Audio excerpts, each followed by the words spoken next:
यदि बाबा ने आपका हाथ पकड़कर यहाँ बुलाया है और सेवा करवा रहे हैं, आप एक अन्न का दाना भी शिव के इन भक्तों को अगर खिला रहे हैं, एक पानी का पाउच भी अगर इनको दे रहे हैं, तो उसका फल मेरा देव अधिदेव महादेव 3 महीने क्या 1.5 महीने में आपको प्रदान कर देगा। ये उसकी कृपा है।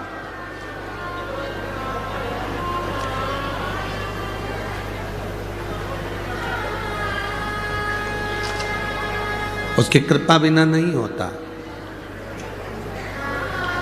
अन्नदान से बड़ा कोई दुनिया में दान नहीं, विद्यादान से बड़ा दुनिया में कोई दान नहीं, भगवत नाम के दान के बराबर दुनिया में कोई दान नहीं। शिव कृपा के बिना कुछ भी संभव नहीं है। महाराज,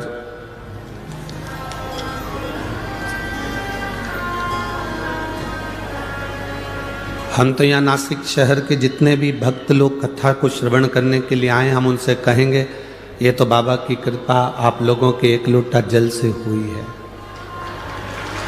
जो आप लोगों ने 1 लोटा जल चढ़ाया था ना, ये उसकी कृपा है जो शिव महापुराण की कथा मिली आपको। बोल बम का नारा है, बाबा एक सहारा। और जब तक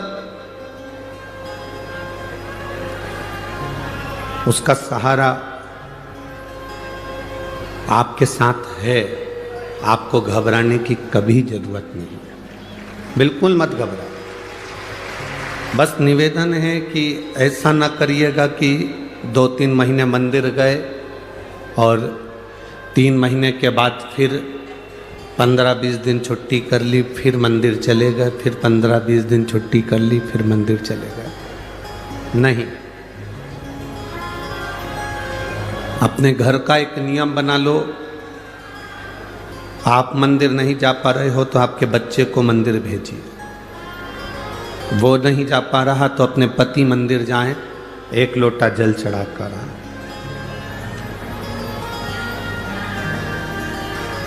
एक नियम बनाओ।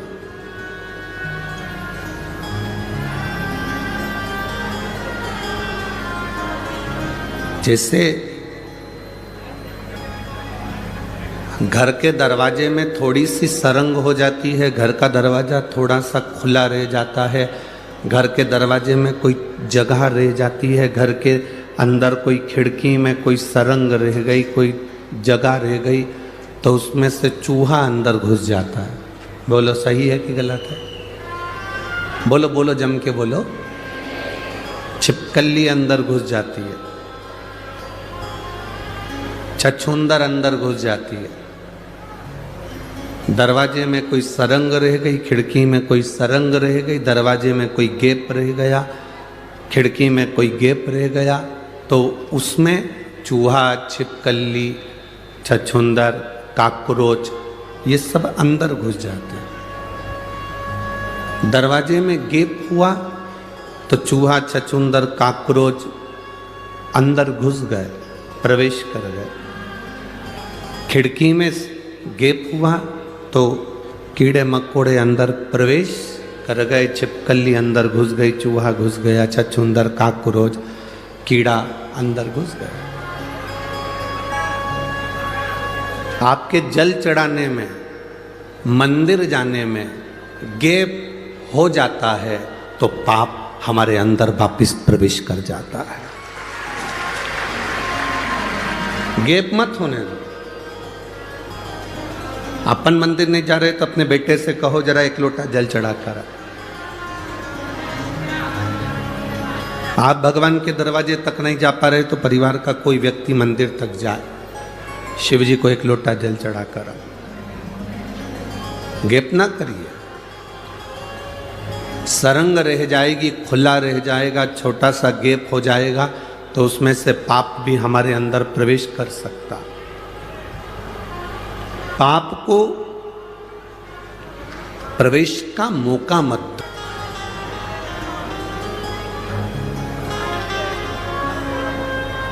अपने पुण्य का हिस्सेदार कोई नहीं होता। अपने पाप का हिस्सेदार कोई नहीं होता, सब हमारा ही है।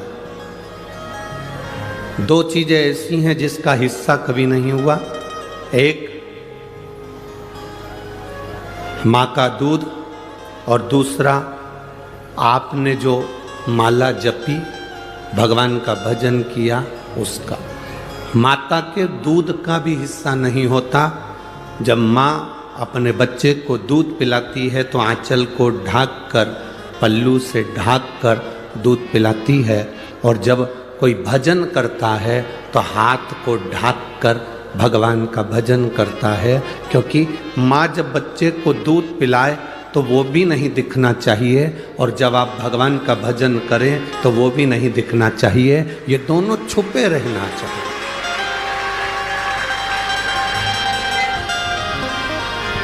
माँ का दूध और माला,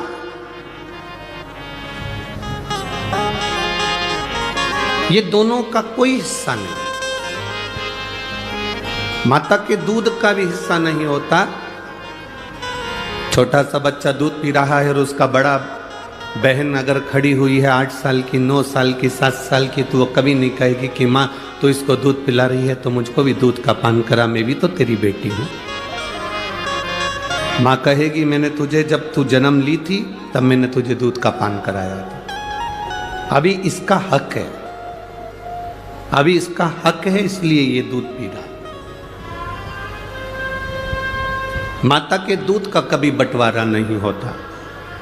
और आपने जो भगवान का भजन करा है, आपने जो जप किया है, इस कथा के पंडाल में बैठकर नासिक की पवित्र भूमि में, पंचवटी की इस पवित्र भूमि में, आपने त्र्यंबकेश्वर बाबा की साक्षी में, माँ गोदावरी के तट पर दामोदर मास में कार्तिक महीने में जो कथा सुनी है, इसका हिस्सा नहीं होगा। ये तुम्हारे खाते की चीज है, तुम्हारे हिस्से की चीज है जो तुम्हारे पास है, ये कहीं नहीं जाएगी, ये कहीं समाप्त भी नहीं होगा। बस दरवाजे में गैप मत होने देना, खिड़की में गैप मत होने देना। दरवाजे खिड़की में गैप होता है तो काकरोच चूहा अंदर आ जाता है, और हमारे भजन में भी गैप नहीं होना चाहिए। मौका मिले, कथा के पंडाल में कथा नहीं सुन सकते, टीवी पर आ रही है उस पर श्रवण करो। दिन में नहीं सुन सकते, रात्रि को सोने से पहले 5 मिनट, हम ज़्यादा नहीं कहेंगे कि तुम 1 घंटा कथा सुनो, सोने से पहले 5 मिनट शिव महापुराण की कथा जहाँ की भी आप निकालना चाहो अपने मोबाइल पर निकाल कर केवल 5 मिनट श्रवण करो। बाबा का श्री शिवाय नमस्तुभ्यम का जाप करो और आराम से बाबा का नाम लेकर बेफिक्र होकर बाबा के भरोसे सब छोड़कर विश्राम करो कि मेरा बाबा मुझे संभालेगा और मेरे परिवार को संभालेगा। रात को जब सोते हो तो घर की सास चिल्ला कर कहती है बेटा ताला लगा दिया, बोलती कि नहीं बोलती? तुम अपने बच्चों से कहते हो दरवाजा बंद कर आया कि नहीं आया, रसोई घर का दरवाजा बंद करा कि नहीं करा, बिल्ली घुस जाएगी, चूहा घुस जाएगा, ये काम करा कि नहीं करा। रात को आप बोलते हो लाइट बंद कर सोना, सारे हॉल की लाइट बंद करना, बाहर की लाइट बंद करना, पानी की मोटर बंद करी कि नहीं करी, ये काम करा कि नहीं करा, वो काम करा कि नहीं करा। आपकी सास भी आपसे कहती है, आप अपने बच्चों से कहते हो, कोई पति पत्नी से कहता है, पत्नी कभी पति से कहती है। रात को सोने से पहले आपको पूरी चिंता रहती है और आप सब कुछ देख कर सोते हो, इसलिए रात्रि को सोने से पहले आप 5 मिनट का नियम बनाओ कि मुझे शिव महापुराण की कथा श्रवण करना है। आप अगर जैसे घर देखकर सोते हो उसी तरह परमात्मा का भक्ति का भजन देखकर सोओगे तो परमात्मा भी पूरी रात तुम्हारे घर को देखता है, आप उसके भरोसे।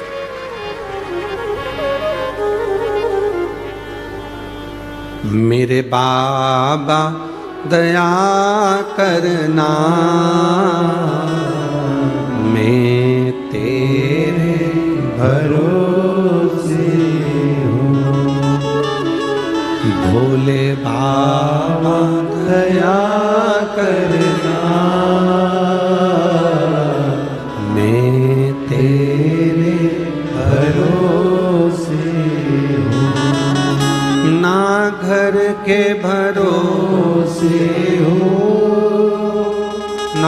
परिवार के भरोसे हो। मेरे बाबा दया करना। एक नंबर, मैं तेरे भरोसे हूँ। मेरे बाबा दया करना, मैं तेरे भरोसे। ना इनके भरोसे हूँ, ना उनके भरोसे हो। ना इनके भरोसे हो, ना उनके भरोसे हो। मेरे बाबा दया करना, मैं तेरे भरोसे हूँ। भोले बाबा दया करना, मैं तेरे भरोसे हूँ। हम उसके भरोसे सोए, हम उसके भरोसे जागें, हम उसके भरोसे रहें, तो जब हम उसके सहारे हो जाते हैं तो चिंता नहीं रहती। छोटा बच्चा देखा है, आपकी गोदी में एक बच्चे को लेना, ऐसा उचकाना, रोएगा कि हंसेगा? जम के तो बोलो, हंसेगा। क्यों? उसको मालूम है बड़ी बड़ी कुर्सियों पर, बड़ी बड़ी टेबल पर, पलंग पर बच्चा चढ़ता है। कब चढ़ता है? जब उसकी मम्मी, जब उसके पापा, जब उसकी माँ, जब उसके पिता उसके पास होते हैं। चढ़ता है, कूदता है। उसको मालूम है अगर मैं गिरूंगा तो मेरी माँ मुझे संभाल लेगी। मेरे पिता, पायलट ने अनाउंस कर दिया मौसम ठीक नहीं है और ऐसा लग रहा है आप लोग सीट बेल्ट बांध लें, और ये हवाई जहाज कहीं ना कहीं ऐसा लग रहा है कि स्थिति ठीक नहीं है, कोई भरोसा नहीं, कोई भरोसा। सब ने सीट बेल्ट बांध लिया, हवाई जहाज चल रहा था। एक बच्ची 6 साल की गेम खेल रही थी, टॉफी खा रही थी। हवाई जहाज में बैठे हुए लोगों ने कहा तुम सीट बेल्ट बांध लो। ऐसा लग रहा है सबके आंख में आंसू है, तुम मुस्कुरा रही हो, तुम हंस रही हो, गेम खेल रही हो, टॉफी खा रही हो, बिस्कुट खा रही हो, क्या तुम्हारे मन में भय नहीं है? उसने कहा नहीं। तुम्हें मालूम है हवाई जहाज अभी नीचे गिरने वाला है, तुम्हें भय नहीं है? नहीं। क्यों? क्योंकि जो पायलट है वो मेरा पापा है।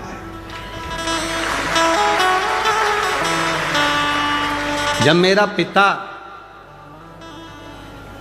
हवाई जहाज चला रहा है तो ये मेरा विश्वास कहता है, उसको मालूम है मेरी बेटी पीछे बैठी है, कुछ भी होगा वो सही जगह ही उतारेगा, मरने नहीं देगा। ये विश्वास आपके भीतर होना चाहिए कि आपको, आपके परिवार को, आपकी जिंदगी को चलाने वाला देवाधिदेव महादेव वो मेरा बाबा बैठा हुआ है, तो आपको डूबने नहीं देगा, वो डूबने नहीं देगा। ऐसा कोई कण, ऐसा कोई क्षण जहां शिव ना हो, कोई जगह बता दो जहां शिव ना हो। एक एक कंकर में शंकर समाया, एक एक बिंदु में शिव तत्व समाया, एक एक बिंदु में। कभी आप लोग, आपके क्षेत्र में कहीं ब्रह्म कुमारी आश्रम हो तो वहां जाकर अगर आप देखे होंगे तो वहां एक बिंदु से शिव की उत्पत्ति बताई जाती है। आप उन बहनों से पूछेंगे तो वो कहेंगे ये बिंदु से शिव की उत्पत्ति है। एक बिंदु से शंकर, शंकर में बिंदु है और बिंदु में शंकर है, और फिर उन देवाधिदेव महादेव से आगे आगे जो रचना हुई, नारायण, ब्रह्मा, देवता सब प्रकट होते चले गए। उस बाबा को पहचानना, शिव को जानना बहुत कठिन है। जो जान गया वो जानने के बाद फिर गलती नहीं करा। रात्रि को सोने से पहले उसका भजन जरूरी है। सांप से डरते हो ना? अरे बोलो तो। नहीं डरते हो तो मंगवा के छोड़ दे। सांप से डरते हो तो पाप से भी डरा करो। जब सांप से भय लगता है तो पाप से क्यों नहीं लगता? हम किसी को अपशब्द कह रहे हैं, ताने दे रहे हैं, गाली दे रहे हैं, आड़ा टेढ़ा कह रहे हैं, ये श्रेष्ठता नहीं। तो कई लोग कहते हैं गुरुजी आप कहते हो कि गंदा मत बोलो, अपशब्द मत बोलो, ताना मत दो, गाली मत दो, आड़ा टेढ़ा मत बोलो, और दूसरे लोग हमको बोलते हैं वो। अरे तो हम तो हमेशा कहते हैं ना, जो उन्नति की सीढ़ी पर चढ़ता है, जो तरक्की के मार्ग पर आगे बढ़ता है, तो सबसे ज्यादा गाली उसी को पड़ती है। दूसरे नहीं बकेंगे।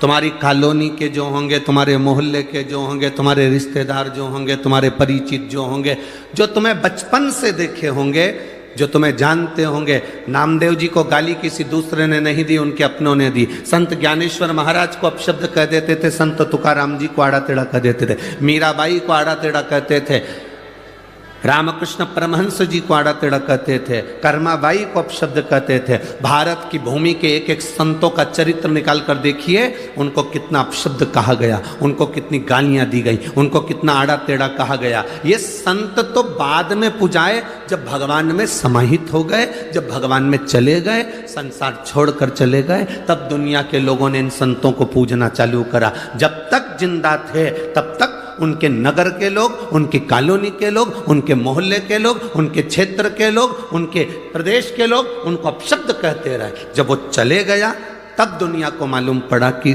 संत तुकाराम जी क्या थे, संत ज्ञानेश्वर क्या थे, संत एकनाथ जी क्या थे, मीराबाई क्या थी, रामकृष्ण परमहंस क्या थे, श्रीमद वल्लभाचार्य जी क्या थे, श्री रामानुजाचार्य जी महाराज क्या थे, श्री निम्बकाचार्य जी महाराज क्या थे। उनको पहचाना फिर लोगों। चर्चा किसकी होती है? जो मर गया उसकी कभी चर्चा होती है क्या? अरे जम के तो बोलो।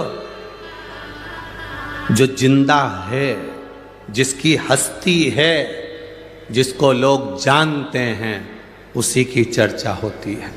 जिसकी हस्ती ही नहीं, जिसको लोग पहचानते ही नहीं, लोग उसको कुछ नहीं कहते।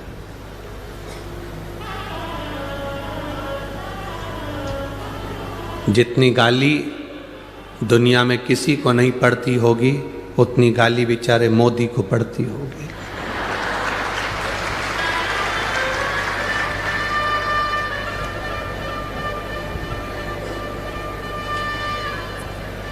सारे विपक्ष शब्द अपशब्द कहते रहते हैं।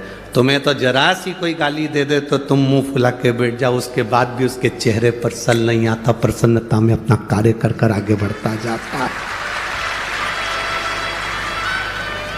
प्रसन्नता में कार्य कर कर आगे बढ़ते जाता। मुड़कर मत देखो कौन ने गाली दी है, कौन ने अपशब्द कहा, कौन ने ताना दिया, किसने क्या कहा। आप अपना कर्म करिए। अरे मत बुरे कर्म कर बंदे, वरना पछताएगा। भगवान की आंखों से तू बच नहीं पाएगा, तू बच नहीं पाएगा। अरे ओ अज्ञानी मत कर नादानी, अरे ओ अज्ञानी मत कर नादानी। तेरे कर्म का फल भी तू ही पाएगा, जैसा किया तूने तेरे आगे आएगा। मत बुरे कर्म कर बंदे, वरना पछताएगा। भगवान की आंखों से तू बच नहीं पाएगा, तू बच नहीं पाएगा। जो मिला हमें समय, उसको हम क्यों गंवाएं? व्यर्थ की बात कर कर, गाली देकर, अपशब्द कहकर, ताने देकर। असली संत, असली साधु गुरुजन जब जन्म लेता है तो उसको सबसे ज्यादा अपशब्द कहा जाता है, बहुत गालियां दी जाती, तब तो निखरता है। सोने को तपाएंगे तो उसमें निखार आएगा ना।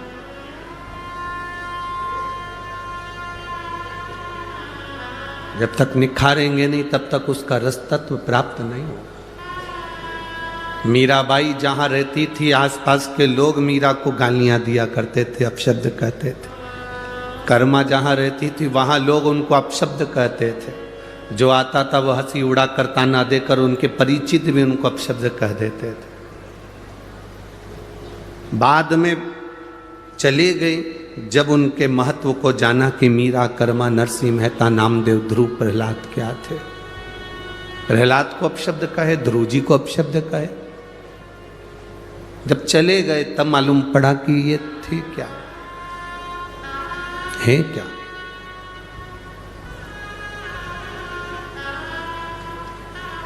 जीते जी पहचानना कठिन है। सास जिंदा है, उसका मन कर रहा है कि मुझे खीर बना के खिला दे। बहू से 4 बार बोल चुकी, खीर नहीं खिलाई। सास निपटी, खीर बनी। सास गई, खीर तैयार।